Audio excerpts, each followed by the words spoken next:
Good evening and welcome. I'm Martina Droth. I'm Deputy Director of Research and Curator of Sculpture here at the Centre. And some of you are just joining us, but some of you have been here since this morning. So we're coming to the final part of our symposium today, Long Shadows, Tradition, Influence and Persistence in Modern Craft. And I just want to take a moment to say huge thanks to our speakers today, who were absolutely brilliant. It's been such a stimulating, wonderful day and set of discussions. And I also wanted to thank all those who did breakout sessions and the chairs of the sessions. It really was a beautiful day. And I'd like to just take this moment to say a very special thanks to David Lewis, who has been the driving force behind this graduate student symposium and all of our graduate student symposiums for these past 3 years as a postdoc here at the Centre. And this is his farewell symposium. So thank you, David.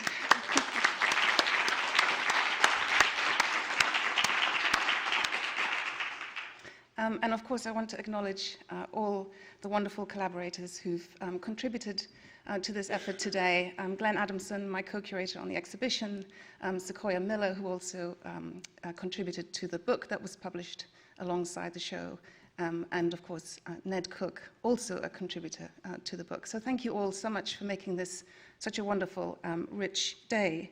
And I'm absolutely delighted now to introduce our keynote speaker for today's symposium, Jenni Sorkin, who is an art historian who will be known to very many of you, not only for her brilliant work on art at the intersection of gender and material culture, but also as a Yale alum. And Jenni, of course, studied here as a graduate student in the History of Art department and received her PhD in 2010. So we're delighted to welcome her back to Yale. After completing her PhD, Jenni received postdoctoral fellowships from the American Council of Learned Societies and from the Getty Research Institute before moving on to the University of California, Santa Barbara, where she is now an associate professor of history of art and architecture. And as I don't need to tell you, I know you're very familiar with Jenni's writings. She has published very widely on feminist art and material culture, and I just wanted to mention a couple of her books that really stood out to me personally.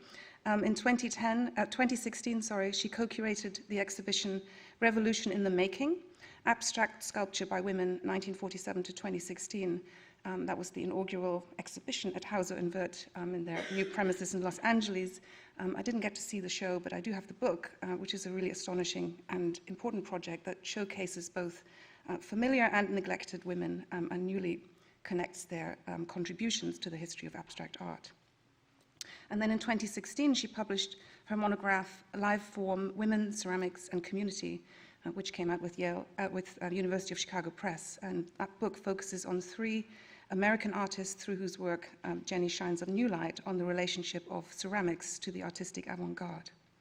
And I think given the prominent role of women in our current exhibition, Things of Beauty Growing, and given the fact that Jenni was, in fact, involved very early on in conversations about this exhibition with Amy Myers, our director, way back when Jenni was still a graduate student here, in first beginning to formalize the beginnings of the ideas for this exhibition, which then took a long time to germinate and gestate, but which is finally on view upstairs. We couldn't think of anyone more appropriate to round off our exhibition program and our symposium today. So welcome, Jenni.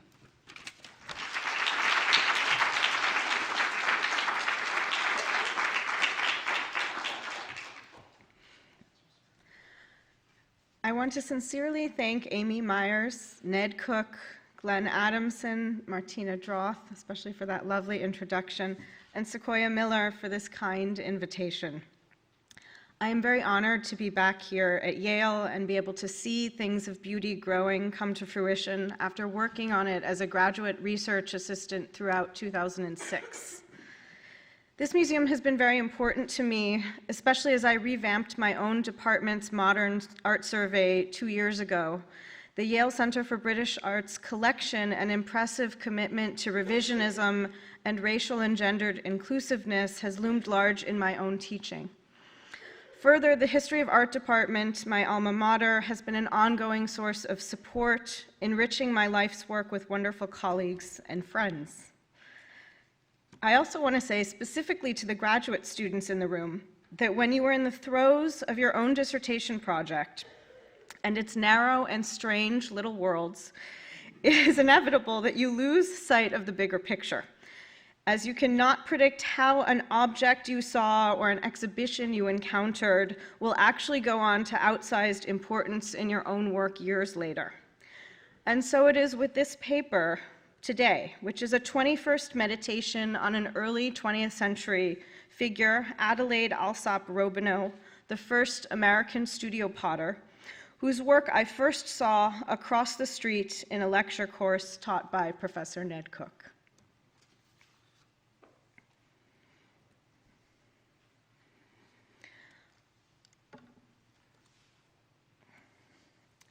An unluckier set of dates could not be had.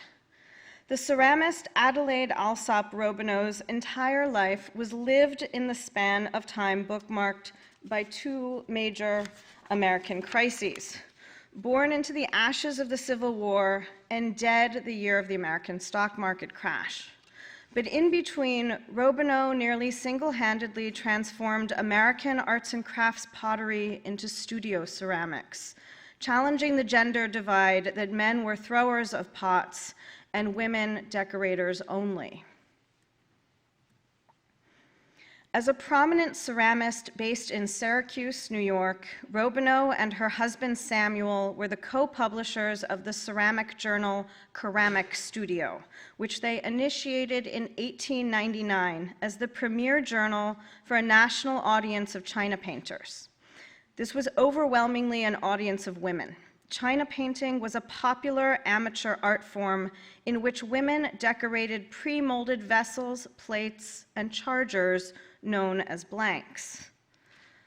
But from the magazine's very inception, Robineau implored her audience to think of themselves as aspiring professionals with a seriousness of purpose, writing in the inaugural issue, quote, "Something more is required of decorators than the stereotyped spray of flowers and the inevitable butterfly. Students have gone beyond that and are clamoring for good design, which leads to a higher standard," end quote.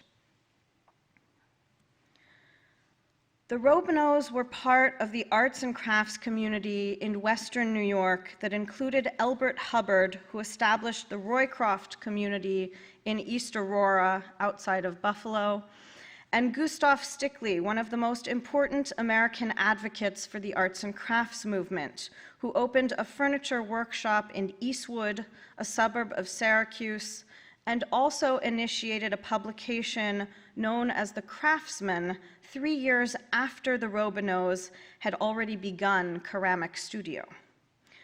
The two journals shared a number of writers, but it was largely women who wrote for and read Ceramic Studio. As Robineau's own practice became less decorative and more technical, she used her platform as a writer and editor to agitate for the move away from China painting and toward the possibilities for making forms from clay to finish, as it was then called. Robineau not only learned to throw her own forms, she also changed the decorative schema of her era, eschewing China painting in favor of carving, slowly converting the painted decorative vessel into virtuoso, highly sculptural masterworks, such as Scarab Vase from 1910, seen here. Made entirely by hand, her carving technique was meticulous and much remarked upon for the intensity of the time it required. As I will argue, however, it laid the groundwork for the kind of form making that a century later is now often performed digitally rather than manually by a CNC router and an extruder. That is, the equipment that facilitates three-dimensional printing. This current decade, the 2010s, has seen a vast rise in open source technologies, computer-aided design programs, also known as CAD, and 3D printers. this short video that I'm going to show you, and I think I have to escape out of this to do this. Do I escape? Thank you. Somebody's going to come save me for this video.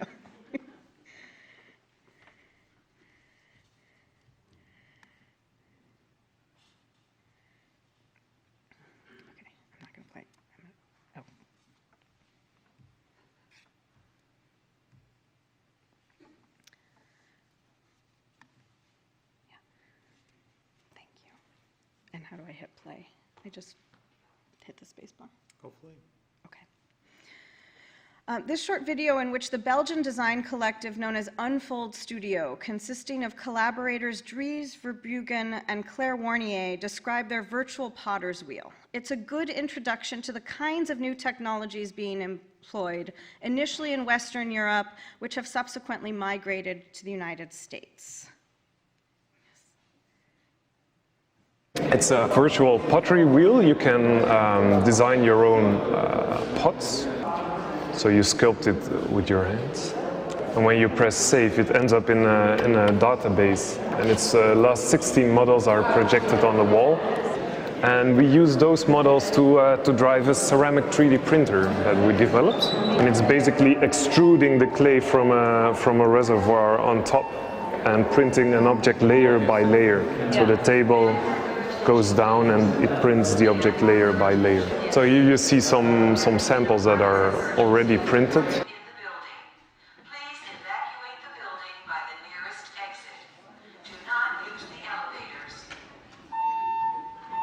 Okay. That was not purposeful. You're going to want to play that again? Yes. Maybe. I don't know. I'm not quite sure what just happened. May I have your attention, please? May I have your attention, please? There has been a fire emergency reported in the building. Please evacuate the building by the nearest exit. Do not use the elevators.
please. There has been a fire emergency reported in the building. Please evacuate the building by the nearest exit. Do not use the elevators.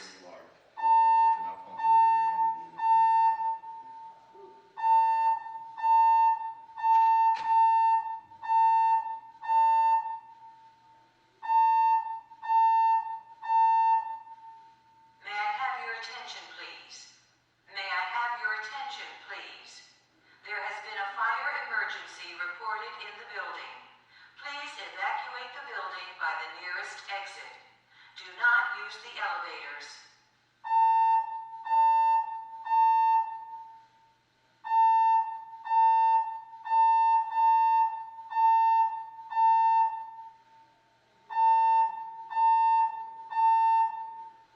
May I have your attention, please? May I have your attention, please? There has been a fire emergency reported in the building. Please evacuate the building by the nearest exit. Do not use the elevators.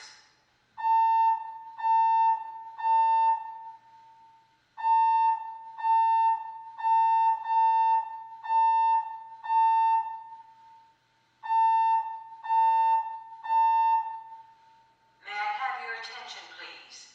May I have your attention, please? There has been a fire emergency reported in the building. Please evacuate the building by the nearest exit. Do not use the elevators.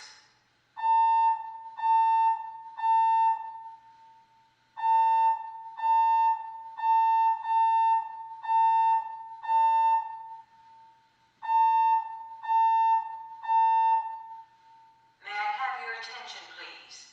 May I have your attention, please?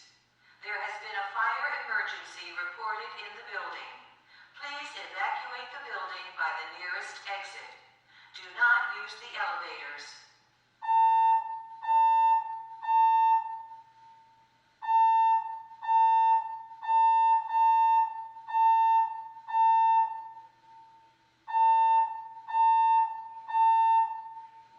May I have your attention, please? May I have your attention, please? There has been a fire emergency reported in the building. Please evacuate the building by the nearest exit. Do not use the elevators.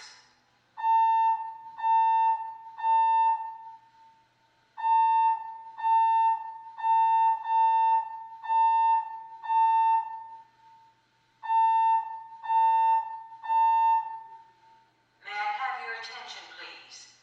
May I have your attention, please? There has been a fire emergency reported in the building. Please evacuate the building by the nearest exit. Do not use the elevators.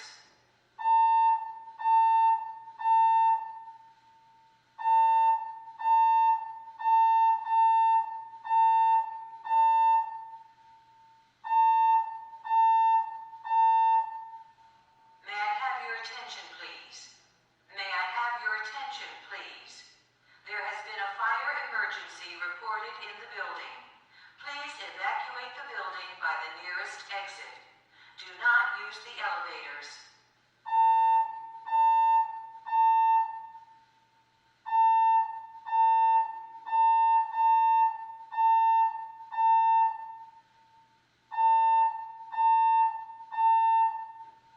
May I have your attention, please? May I have your attention, please? There has been a fire emergency reported in the building.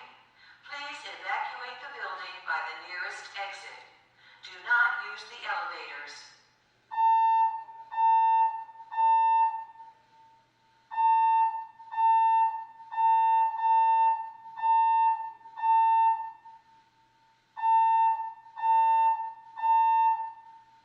May I have your attention, please? May I have your attention, please? There has been a fire emergency reported in the building. Please evacuate the building by the nearest exit. Do not use the elevators.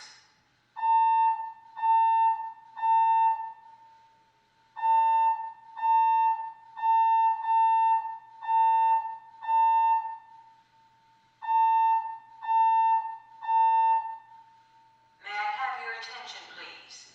May I have your attention, please? There emergency reported in the building. Please evacuate the building by the nearest exit. Do not use the elevators.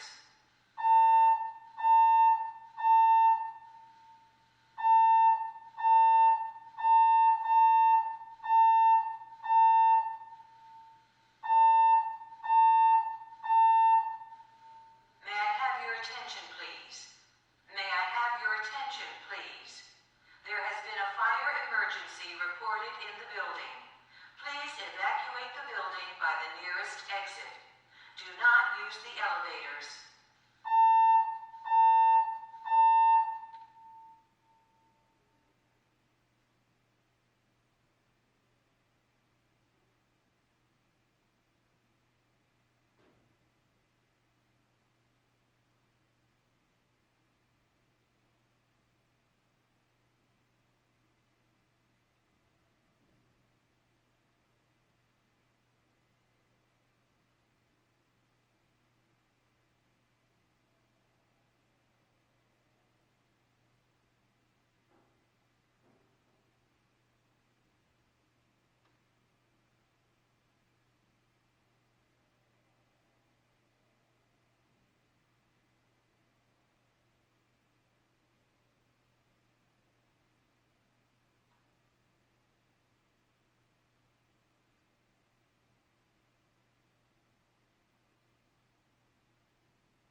Hi, I think we probably have to replay the video. Do you think? I don't think anybody saw the video. Well, we're gonna wait for a few minutes for everybody to settle back in. That was kind of crazy. Do you want me to cue it up, or do you want to just... Yeah, no, cue it up. Okay.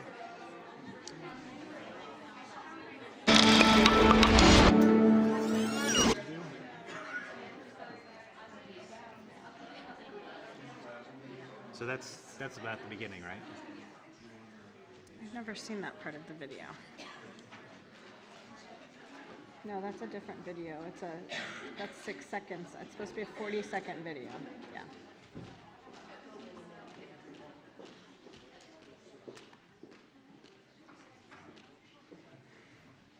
Yeah, perfect. Sorry, everyone. This has never happened. But it didn't take too long, thankfully. So. Thank you all for coming back.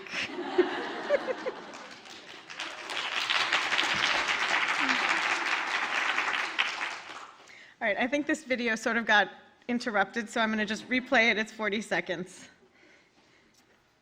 And this is the introduction to the new technologies of 3D printing as used by Unfold Studio, which is a Belgian collective. It's a virtual pottery wheel. You can design your own pots. So you sculpt it with your hands. And when you press save, it ends up in a database. And its last 16 models are projected on the wall. And we use those models to drive a ceramic 3D printer that we developed. And it's basically extruding the clay from a reservoir on top and printing an object layer by layer. Yeah. So the table goes down and it prints the object layer by layer. Yeah. So here you see some samples that are already printed. How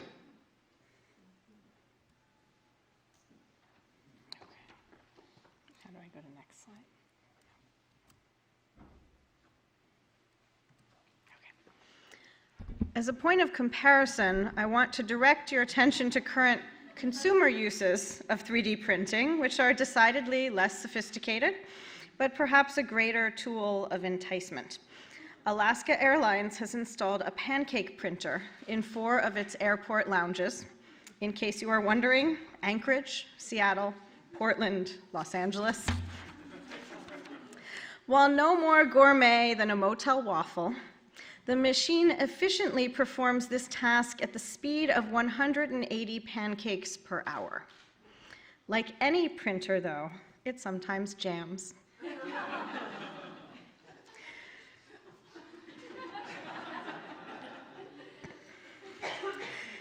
Digital clay is so new it currently lacks a methodology, or even a clear or certain decorative arts or studio pottery genealogy, in that the playing field is not just the domain of studio-based ceramists.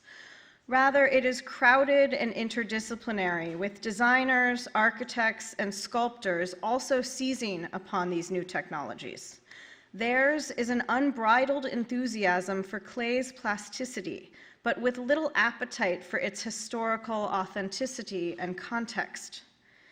The eminent Mesoamerican architectural historian George Kubler was one of the progenitors of historicizing time and space, devoted to the recovery of pattern recognition in the ancient world.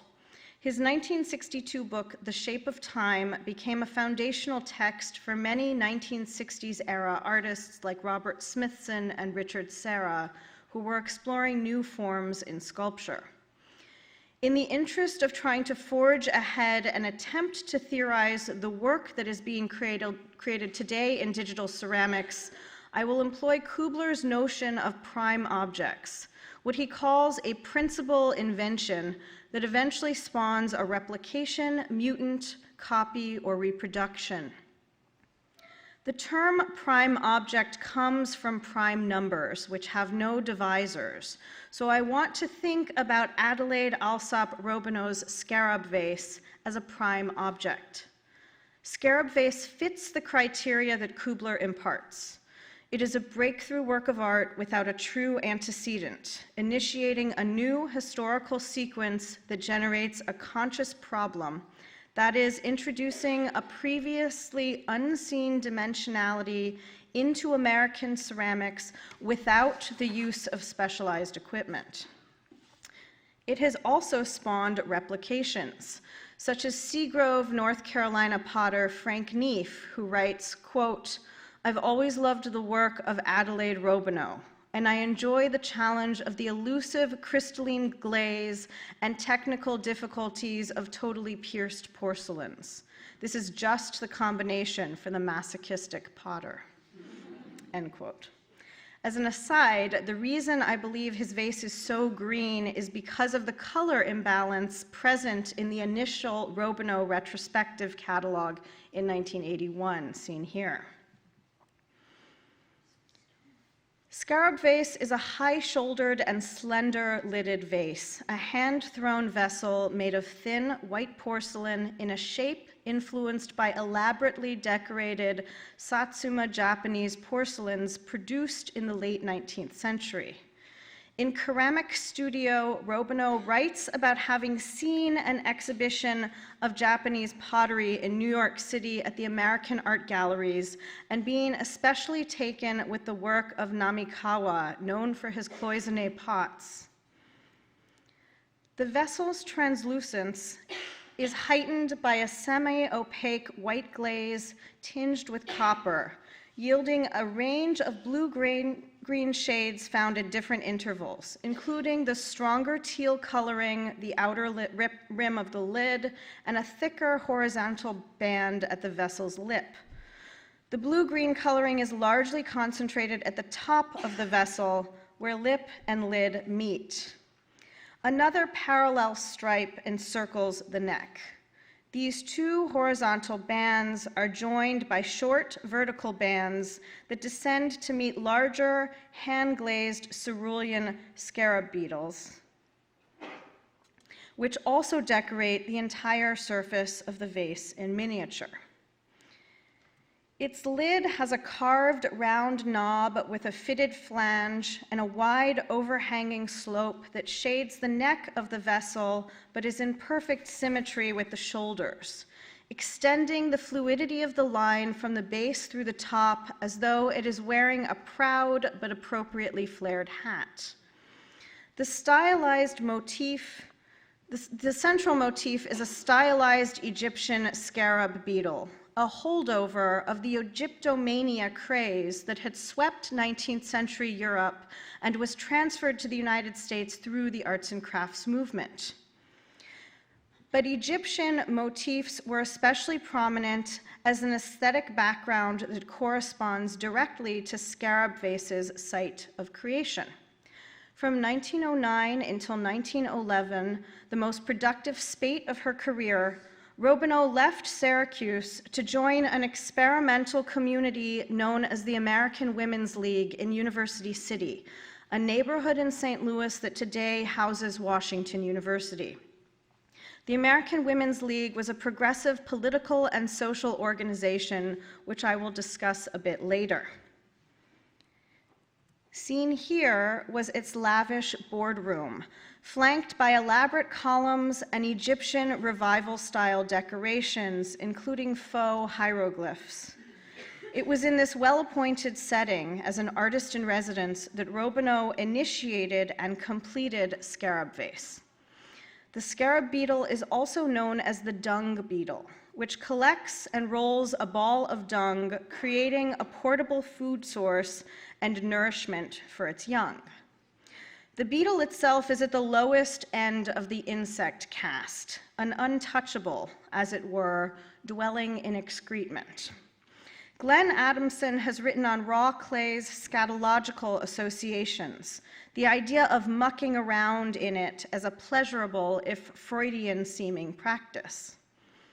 In Robineau's usage, clay is a base material altered through obsessive labor, an alchemical transformation from dung to the refined Eurocentrism of porcelain. But in insect parlance, the dung beetle is the ultimate toiler, an uber worker bee. In fact, it is even more productive than a worker bee, in that it can roll a ball of dung 250 times its own weight.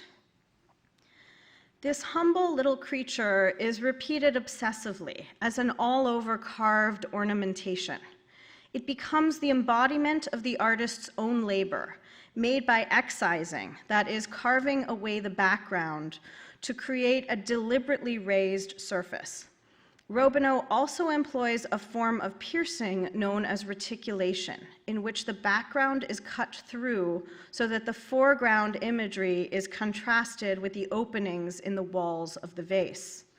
Such reticulation creates the vented vertical cuts at the vessel's throat, as well as the elaborate diamond-shaped medallion cutouts, such as the one at the belly of the vase on either side that highlights the blue-green scarab, and is repeated again at the bottom of the vessel and incorporates the design as a part of the vessel's footed base. As a way of generating complex decoration, Robineau's method of carving was meticulous, performed on a fully dry surface. Her carefully honed technique was extremely difficult, as porcelain tends to crack as it dries and lacks plasticity as a clay body. Carving also has clear sculptural resonance and historic associations with stone, marble, classicism, the figurative tradition, and robust masculinity. Yet in the first posthumous appraisal of her work in 1929, it was emphasized that Robineau's primary carving instrument was a thin metal crochet needle, an indispensable tool for textile production within the home, and moreover, women's work, consciously feminizing her contribution. So let's return to Scarab Vase's other name, which the artist attached to her title, anticipating one of the tropes of postmodernism, the wry parenthetical naming of artworks. The second part of Robineau's title is Apotheosis of the Toiler.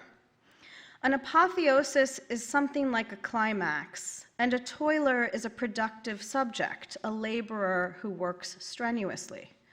Put together, the apex of Robineau's toiling was entirely self-referential. In this strange phrasing, we sense Robineau's own artistic ego, a haughty humility that declares Scarab Vase as not just an apotheosis of itself, but as the penultimate expression of her exasperated and exacerbated labor. It is widely accepted that Scarab Vase took 1,000 hours to produce. Robineau worked nearly continuously for 4 months, firing and refiring the vessel until it was perfect. She is the first American ceramist to have created true porcelain in the elite French tradition known as grand feu, or high fire, where the kiln reaches 2,400 degrees Fahrenheit. At such an intensity of temperature, a great deal of work is routinely lost, burnt to ashes. Most glaze chemistries degrade, but Robineau was an unapologetic perfectionist. She disowned as many pieces as the kiln itself did. Her entire oeuvre consists of about 600 objects, considered a particularly low number for a studio ceramist. In throwing continuously on the wheel, a potter can produce literally thousands and thousands of pots across a lifetime of making. In this sense, if we embrace Kubler's terminology, ceramics is a site of endless replication, but it is also a site of endless labor. In 2008, Malcolm Gladwell published his book Outliers, The Story of Success, a pop cultural phenomenon that touted the theory of 10,000 hours as being the human requirement needed to master a particular skill set. 10,000 hours, Gladwell tells us, is the magic number of greatness. Using a mashup of behavioral psychology and sociological studies, he constructs a feel-good argument against genius. As he writes, quote, "Practice isn't the thing you do once you're good. It is the thing you do that makes you good." He reassures his readers that there have never been what he calls naturals, that is, innately talented Mozarts or Beethovens, nor are there simple grinds, people who work harder than everyone else. Instead, he puts these two categories together. There are only strivers who harness their talents early in life, are nimble enough to sidestep disadvantages, and create favorable conditions for themselves, to the point that they are far ahead of the curve. Gladwell's book is the great leveler, putting entrepreneurial, athletic, and artistic instincts on the same playing field, as though they were all equals. But he never distinguishes the strange drive to make art. He never talks about absorption or deep commitment. He never mentions the word passion, and never even comes close to something like love. Instead, he makes the case that talent matters less than what one does with the opportunities afforded. 10,000 hours translates roughly to 10 years of practice, and Robineau's career bears this out, as she did not learn to throw until 1903, when she was 38 years old. When Scarab Vase finally came to fruition, it was famously received as a 10-year project. The Syracuse Post-Standard ran the following headline: Mrs. S. Robineau completes, after 10 years' work, vase of true China porcelain. The work was declared, quote, the greatest piece of pottery that had ever been produced in America, end quote, by her colleague Textile Doe, the French ceramist who had spent 20 years at the helm of the famed Sèvres pottery in France. Rather than asking what motivated Robineau's exceptional investment in skilled labor, let's instead consider why hers was potentially out of sequence. A prime object that initiated the sculptural and labor-intensive approaches not valued again until the late 20th century, and further into present-day experimentations with digitization. It is now only 100 years later, and with the cultural acceptance of Gladwell's 10,000 hours assessment, that Robineau's laborious production can be reevaluated, not simply as joyful arts and crafts labor or gendered women's work, though it has been exemplary in both these categories, but rather as a template for the sculptural qualities to which most non-functional ceramics aspires, and moreover, as an unlikely precedent to the look and feel of digital ceramics. Digitally printed vessels have a seductive all-over geometry that invites touch, summoning fingers to trace the homogeneously printed protuberances, ridges, and grooves. Here, emerging objects, a team of Berkeley-based architects spearheaded by Ron Real and Virginia Sanfratello created G-code clay experiments made last year. As clay prints layer by layer, it becomes striated into external, highly textured patterns that resemble the bumpy uniformity of knitted or crocheted surfaces, which unknowingly harken back to Robineau's early crochet hook. It is this very tactility that reinforces Robineau's stature as a master carver. In her rejection of painting blanks, vessels thrown by others, she worked instead toward a haptic practice that was acknowledged even in her own lifetime. In 1915, the American author and disabilities advocate Helen Keller, blind and deaf since childhood, came to see her vessels at the Panama Pacific International Exposition in San Francisco, carefully handling and feeling the surfaces of this lantern vase, among others. The organizer, Charles Ingerson, wrote to Robineau's husband, quote, Helen Keller, the wonderful blind girl, who it should be said was actually 35 at the time, and not a girl, spent an hour with me yesterday in our section, and I picked some of Mrs. Robineau's porcelains out of the case that this wonderful girl might enjoy them. Such a beautiful expression came over her face as she tenderly felt the surface and said, 7 times fired in the furnace and not found wanting, end quote.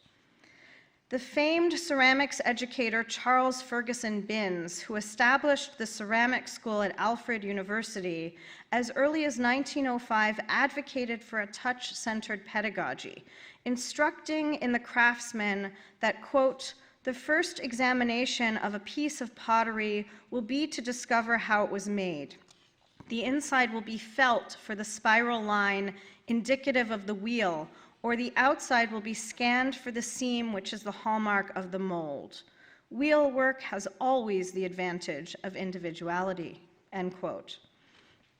The sense of touch in ceramics becomes a crucial investment that doesn't truly play out in full until the second half of the 20th century, when Peter Voulkos, as the most innovative and influential potter of the post-war period, also becomes its most haptic sculptor, exchanging traditional vessels for non-utilitarian ceramic forms, built out of heavily worked thrown cylinders and slabs of clay. But in keeping with her own era, Robineau's work was ornamental rather than fully abstract. Despite this, her work can be seen as a forerunner to late 20th century modernist production in terms of its labor intensiveness and its sculptural aspirations. Since Voulkos, however, ceramic sculpture itself has continued to evolve, morphing into full-scale installation works that transform our perceptions of scale and space. In 2015, the British artist Claire Toomey also took up the trope of the 10,000 hours as a challenge, intent on producing 10,000 white porcelain bowls as a large-scale installation for the York Art Gallery, titled Manifest, 10,000 Hours. Each of the 10,000 bowls was made by hand, but not the same pair of hands. Installed on scaffolding built all the way to the ceiling, Toomey's installation embraces the architectonic uses of clay while mining repetitive collective labor performed by thousands of volunteers in classrooms, evening workshops, and community potteries. The artist herself performed her own community instruction, offering workshops in slip casting, which itself is a kind of mold making, rooted in repetition and uniformity. Toomey uses 10,000 vessels as a metaphor for the acquisition of expertise, and moreover, the elusive nature of obtaining hard skills in the crafts. This commitment comes in part from the strong influence of her art school training in ceramics, a discipline which still privileges craftsmanship and the continuity of the vessel-making tradition. Simultaneously, though, she implements these same skills as a sculptor, initiating modular production, producing copies upon copies that mimic the fabrication of the factory floor. Her most recent project, in fact, occurred this fall at Tate Modern as a residency that is literally called Factory, the Seen and the Unseen. In Manifest 10,000 Hours, Toomey's rendition of modularity, she puts forth the humble hand-formed bowl as a template, heaped with the humility and modesty of the symbolic hand. Yet they are made in a mold, not thrown on a wheel. In this way, Toomey's installation draws upon a rich legacy of modular building and repetitive labor. The factory was indeed embraced by multiple constituencies during the 1960s, both in design, but also minimalist sculpture. For architectural pottery, this meant consistently clean, chic wares and easy reproducibility in concert with modernist architecture. For Judd and other sculptors, it meant designing the objects and outsourcing the work, rejecting any trace of the artist's hand. Studio pottery is the bridge between these two disciplines. In ceramics, the studio potter produces copies that morph and change stylistically, but not necessarily in form. What proves so elusive is that ceramics itself is steeped in replication rather than singularity. Both Gladwell and Toomey's interpretation of 10,000 hours emphasize practice, which is of course about the consistency of replication. The updated version of the proverb, practice makes perfect, could instead be practice makes precision. Another requirement of practice is the demotion of productivity to mere replication, repeating a gesture or movement, making the same form over and over again. Yet in the ceaseless replication of her 10,000 hours of labor, Robineau insisted on working towards singularity, propelling her objects into the realm of sculptural masterpieces that rejected function altogether, such as Turtle Vase. In Robineau's era, men controlled the factory floor, both as potters, but also as designers, drafting patterns and decorative effects executed by mainly other men. There were few women in the ceramic industry. The most notable was Maria Longworth Nichols, who with an inheritance established Rookwood pottery in Cincinnati without any initial profit. Rookwood, along with Newcomb pottery in New Orleans, were enterprises devised specifically for women, to encourage and develop women's training and paid work as decorators, or as they were then called, lady amateurs. As protected environments, these settings were shielded from the larger market. There is a reason so many of the early American potteries were set in coal country. Kilns were coal-fueled, and the work was cumbersome, mechanical, and dirty. In the advertisements in the Clay Worker, the trade paper for brickworkers and the allied clay industry, the job advertisements sought experienced foremen, men with mining and brickyard experience, who could operate blast furnaces and tunnel kilns. Opposite the factory, then, was the studio. A backyard kiln and a quiet studio housed within the domestic setting was the only truly socially acceptable sphere for women ceramists. The rise, then, of the American studio pottery movement was also tied to the late 19th century cult of domesticity, which believed a middle-class woman's place was in the home, as a guardian of beauty and refinement for her family. Encouraged to flourish within the private versus the public sphere, the design historian Nancy E. Owen has argued in her book on Rookwood that, quote, the decorative arts movement catered to female constituencies by linking household decoration to the creation of new career opportunities, producing a cultural agenda scaled to the contours of the home, end quote. It was in the studio, however, where ambition was scaled down, producing singular objects rather than scaled up at the factory, producing utilitarian wares for consumption and reproduction. It is in the practice of replication where digital clay intersects with American arts and crafts pottery. I am not interested in what I think is the false binary of human versus machine. Rather, I think it is the idea of embracing replication as a form of evidence, a moment of technical renewal, creating a sequence or chain of artifacts that correspond to or embody the prime object, here the handmade pot. Scarab Vase is mostly made via an excising technique, carving away excess clay. The way in which printed clay is made is also dependent upon an external technique known as an extruder.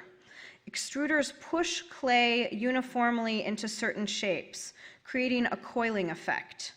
The distinct ways which scarab vase and a printed vase are made are entirely different, but the architectonic quality is remarkably similar in that the machine prints a carved form through a repetitive process. That is, the machine performs repetitive labor while charting a distinctive tendency toward reproducibility. This means the multiple or the series, which is really just a sequence, becomes one of the primary ways of thinking through digital inflected content. Digital fabrication is, in some sense, about the assertion of control, and therefore the regulation or uniformity of the objects fabricated as a means of scaling up production. Artists gain access to the tools of the factory only to apply them within the sphere of the studio. In this sense, digital clay is still in its 10,000 hours phase, and I mean this collectively. Take, for example, Unfold Studios' stratigraphic porcelain. Named for the stratum or continuous deposits of printed layers, this porcelain vessel is an experimental one-off vase made in 2012 for the exhibition Belgium by Design, which was held as part of the Milan Triennial, a prestigious international design exhibition held every third year. The layers themselves are based upon botanical structures, such as plants with heavy hanging fruit or foliage that are still able to support themselves.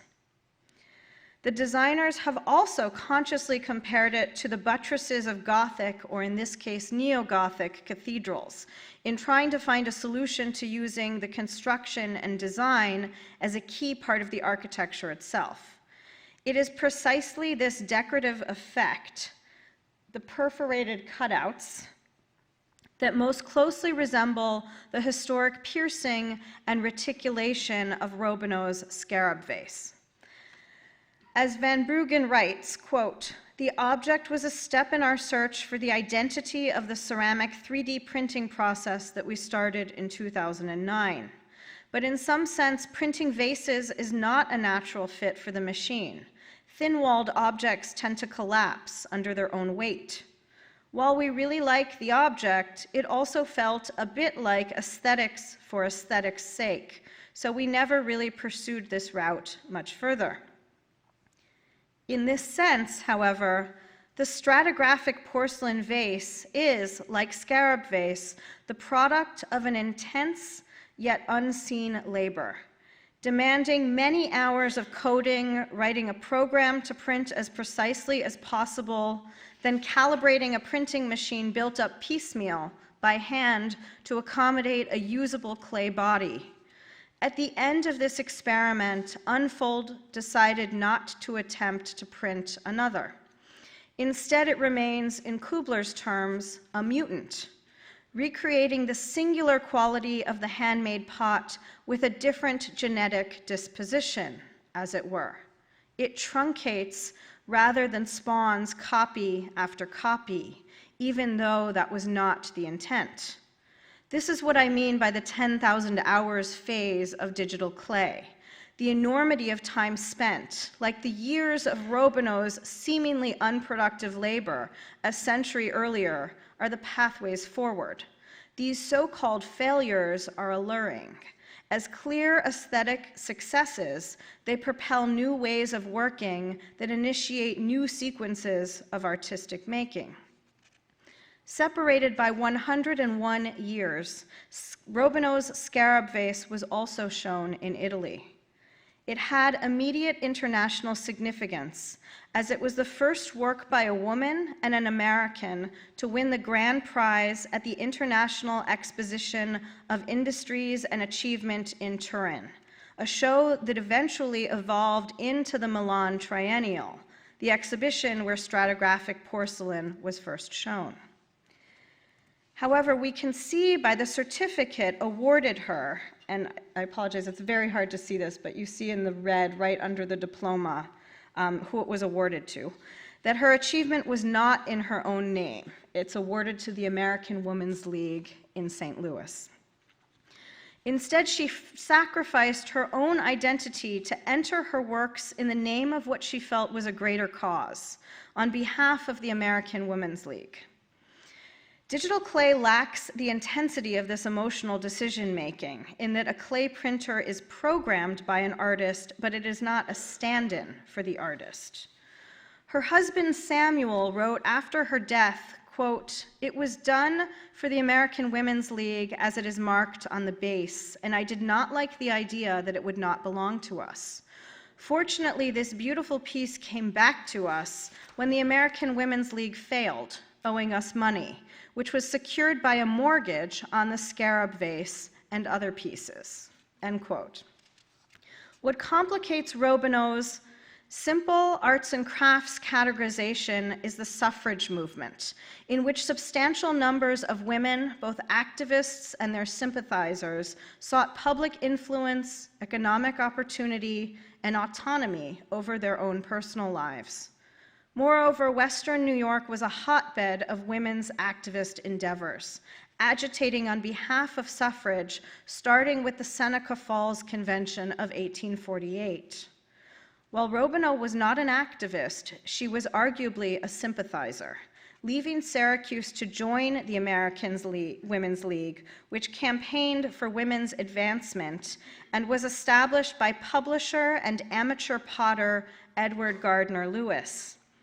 However, the League was not entirely altruistic, as Lewis's true intent was to promote and sell his women's magazines, which is where Robineau comes in, as the editor of an already established and successful women's magazine, Ceramic Studio.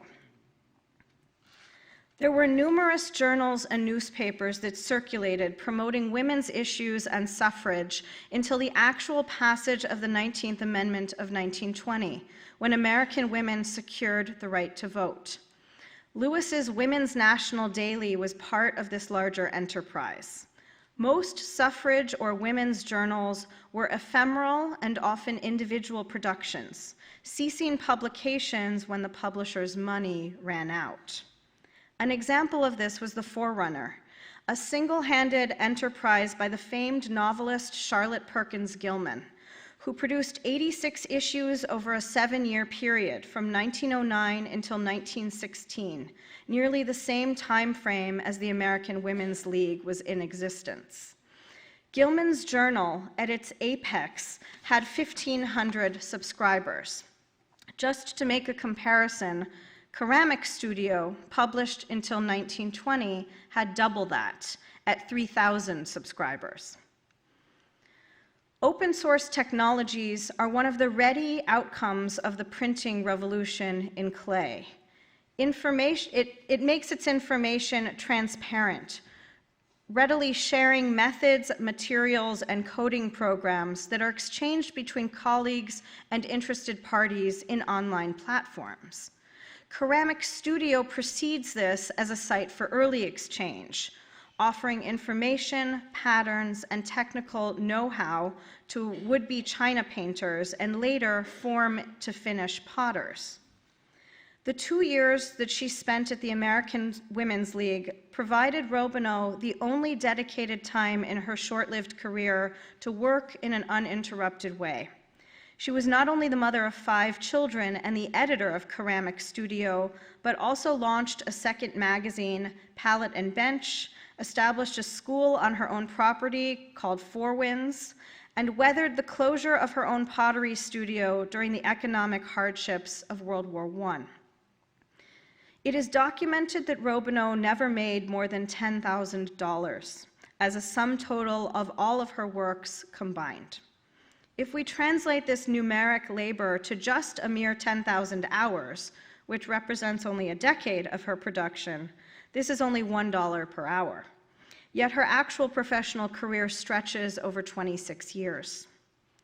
In 1917, she wrote, quote, "This fascinating work, unfortunately, is not a paying proposition, but it has given me the satisfaction of doing original work which has not been done in this country before and may not be done again," end quote.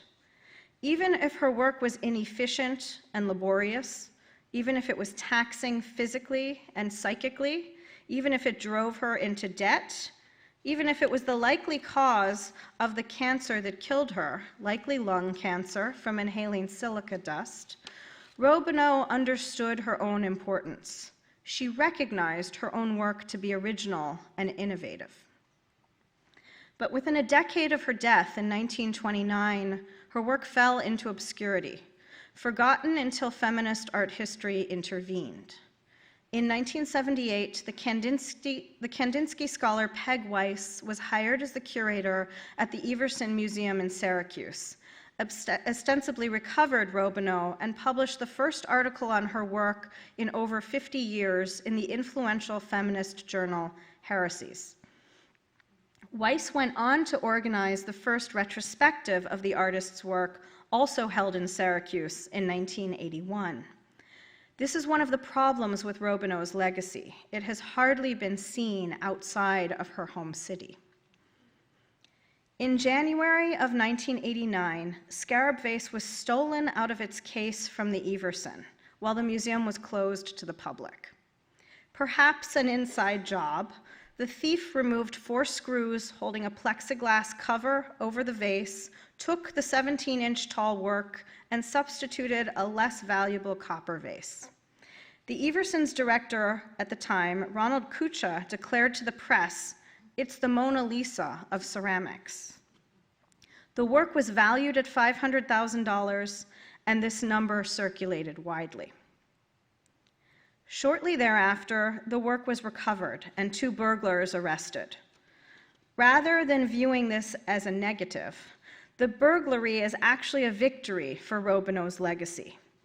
It solidified that Scarab Vase was not only an irreplaceable masterwork according to its new career-high insurance value, but also that it had been mistaken by the unsuspecting thieves as being a work of art that appeared to be entirely unique, or in layperson's parlance, something priceless, but what we actually understand to be an instrumental and startlingly original work that spawns new networks of thinking and making, a prime object.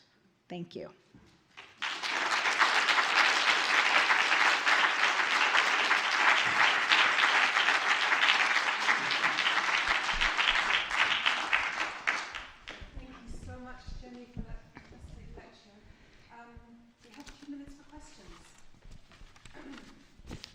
Or comments.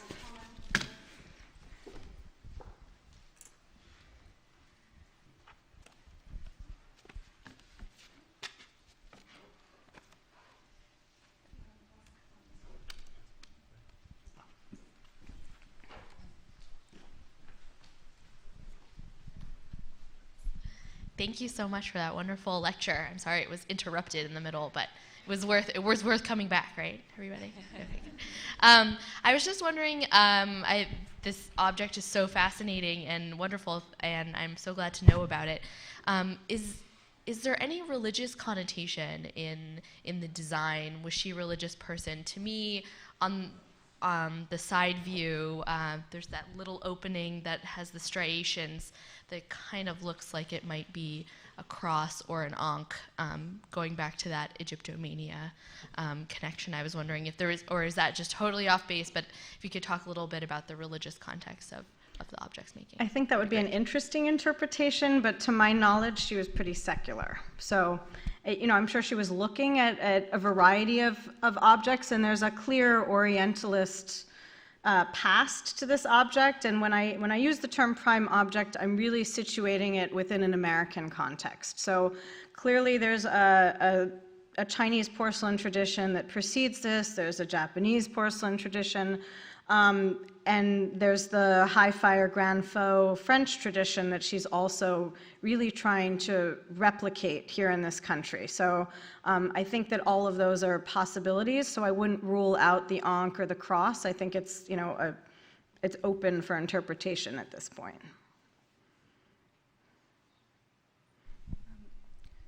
Digital ceramics is a completely new topic to me, and I just wondered, and I wasn't sure if I was following correctly, but are there conscious references being made back to earlier techniques, or is it simply that the material is dictating the way these objects are coming out through those printing techniques, or were you making a connection between a sort of conscious looking back to hand making? So I'm making the link between handmaking and the digital ceramics, although many digital people who work in digital clay start out as hand makers and have migrated to this technology. So not the architects necessarily, but all of the studio ceramists who have embedded themselves in digital ceramics all come from a studio clay background primarily. And so they do have knowledge of, this history. I don't know that they would necessarily make a connection to Robineau directly, but I'm trying to create a context for what they're doing, and I think that the carving technique is really interesting, and even the last bit of your show with Halima Castle's work becomes sort of the linchpin for me. I didn't know that work until your catalog and the show was produced, and to me it has direct resonance to what I'm doing because it looks like it could be printed ceramic, and yet it is actually hand carved, and so it becomes, I don't know, an object that could function in either realm.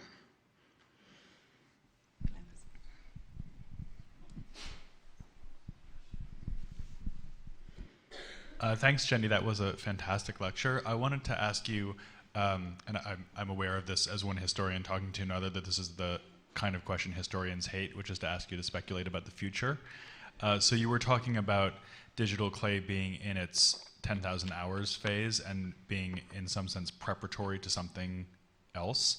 And I wanted to ask you to speculate about that, particularly with respect to politics of labor, because there has been a lot of conversation recently, not so much about 3D printed clay, but about 3D printers and robotics more generally, about human labor being replaced entirely with potentially disastrous consequences for the social. And in that way, you perhaps could see Robineau as being representative of a completely opposite idea about the politics of labor, which is maybe closer to Halima Castle's, in fact, of dedicated personal individualistic labor for symbolic purposes that has a kind of resonance that automated labor simply can't have. So I wonder what you think about the labor and work implications of these two examples as juxtaposed with one another across a century. I think that the digital labor is really labor intensive at this point, and I know that there is this larger fear of all humans being replaced by AI technology and by self-driving cars, but I feel that 2 centuries ago at the dawning of the Industrial Revolution and in the 18th century, that was also the case, that a similar conversation was going on with regard to factory work. And we know that humans didn't get replaced then, and they're probably not going to get replaced now. We just can't conceive of how the world is going to absorb these different kinds of technologies. And I think for me, really, this became a kind of gendered argument because the whole digital clay scene, if one is going to call it a scene, is really guys who fiddle with technology. It's very masculine, just like Silicon Valley. It is sort of dominated by white guys who like to program. And so I feel like I was really looking for a female predecessor for this kind of work and thinking through the sculptural ramifications of what Robineau was doing and how that plays out really a whole century later. So I was committed to sort of, making a feminist argument here. So just a little follow-up, if that's okay. Would you also say then that Robineau exemplifies a set of values that could actually help us in the future working through of these questions about labor, so that feminist idea of individuality is something to hold on to, or is it a kind of useful conceptual tool in that context? I think the idea of less so the labor, but more the sort of the obsessive labor that she was in her own lifetime. Everybody made a thing of the fact that this took 1,000 hours, and it seemed like useless labor. And I think that directly connects to a feminist project into the contemporary realm, in which we see artists throughout the late 60s, the 70s, into the 80s, and even today, doing laborious labor, performing tasks on purpose in public, largely women. If we think about Morelli, Lauderman Euclides sweeping the steps of the Hartford Museum, circa 1971, all the way to the current conceptions of social practice, which also are about displays of public labor. It's just collective labor. It's trying to get groups of people to form communities doing, performing some sort of sometimes laborious tasks. But I feel like there's something to labor and community and performing labor collectively that creates this, or creates a bind within a community. And if we lose that, that might be the lesson here, is that it's the ceramics classroom, I think, that really creates a space of what I like to think of as horizontal instead of vertical pedagogy, in which everybody's on the same playing field, it's a space of non-competition, people are working at their own skill level, but they help each other. It's not about a space of competition. And so for me, the craft-based classroom, it doesn't have to be ceramics, but it's the craft-based classroom that drives forward community. And I do feel really committed to that. And that's what I think that we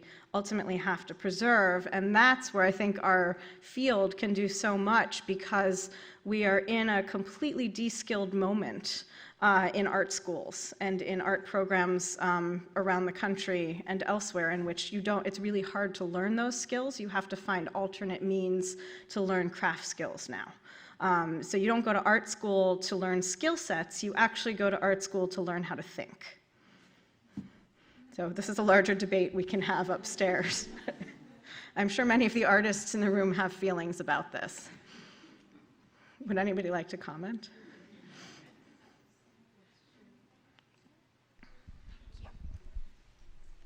Perhaps another slightly frustrating question about the future, but I'm interested in the structural potential of digital clay and how this vase structure couldn't support itself, and I'm wondering what you think, and not kind of literally what is a possible vessel that could be made using this technology, but what you think might be a kind of feasible use of this technology practically in the future, and like what you maybe hope to see coming out of digital clay. I can't answer that question because I'm not a maker in that way, and I don't have an agenda for digital clay. I'm watching it and I'm trying to figure it out, and I feel that part of my task as a contemporary art historian who works on issues of craft and labor is to actually try to chart out and come up with some sort of theory about it. So I'm the person that just wants to ask questions about it. I don't want to solve it.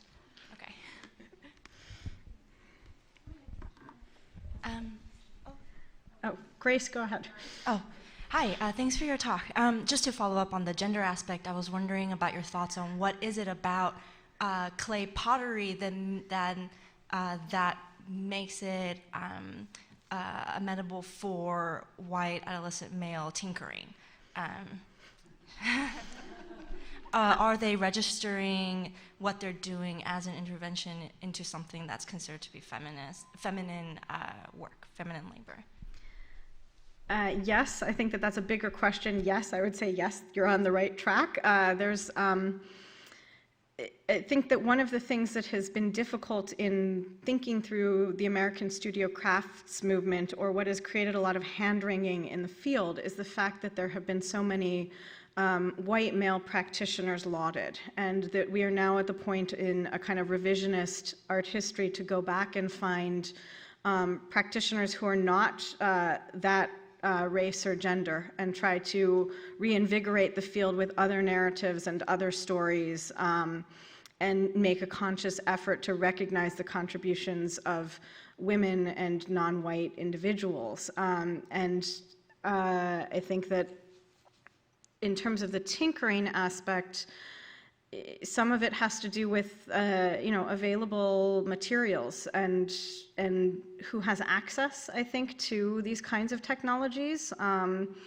Every art program doesn't have a kiln. Everybody doesn't have. I mean, certainly digital ceramics is confined to places that can support this technology, and it's not everywhere. It's a highly specialized, grouping of schools that have this kind of technology at their disposal.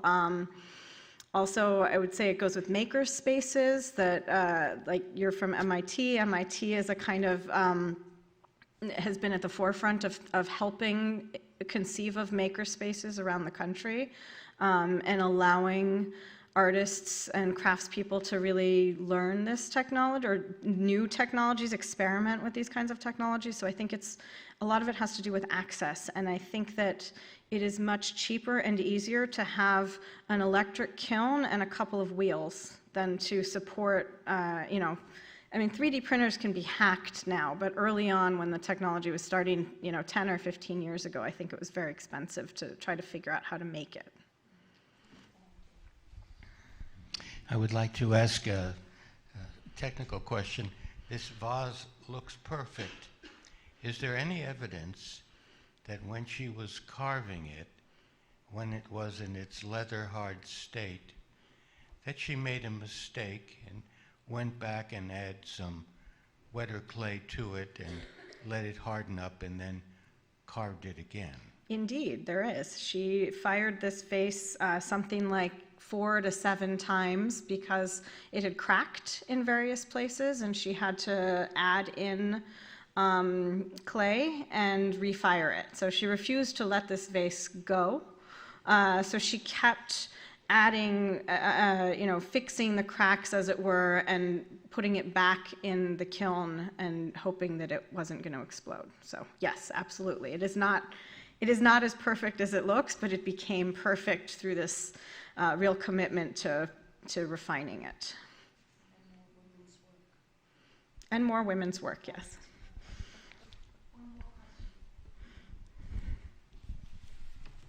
Thank you, Jenny, for the excellent lecture. I'm a graduate student at RISD, and Brian Sebez, who's a 3D printing artist, came to our school to help us build a 3D printer as a class, which was really interesting. And what I found the most interesting about it was that all of this technology is open source right now, and there's all these like forums and places on the internet where you can just build a 3D printer by yourself or in a small group for not a ton of money. And I'm wondering if maybe you see a parallel between the kind of open source ceramic magazines and the open forum, kind of anybody can have this technology. Everybody was like trying to, I'm doing a poor job of wording this, but. No, I mentioned that earlier in the talk, but yes, it is I do definitely see the parallel that Ceramic Studio becomes the prototype for this kind of later platform of open source technology. So you're absolutely correct, that is the key, one of the key arguments that I didn't make in depth here, because this is, I have so much I could do, but it is really one of the key ideas that there was a democratic commitment to sharing information in Ceramic Studio, and that has continued 100 years later in terms of this open source technologies in which people publish exactly the codes, which I think is interrupted in a way mid-century by studio ceramics, in which people became incredibly secretive about their glaze chemistries.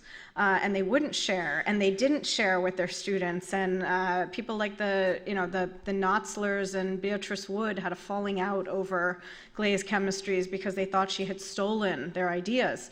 And so I think that becomes the strange interruption in the middle that's really interesting to think about how, if we jump over that period, we go back to this kind of commitment to sharing, which is really fascinating as a field.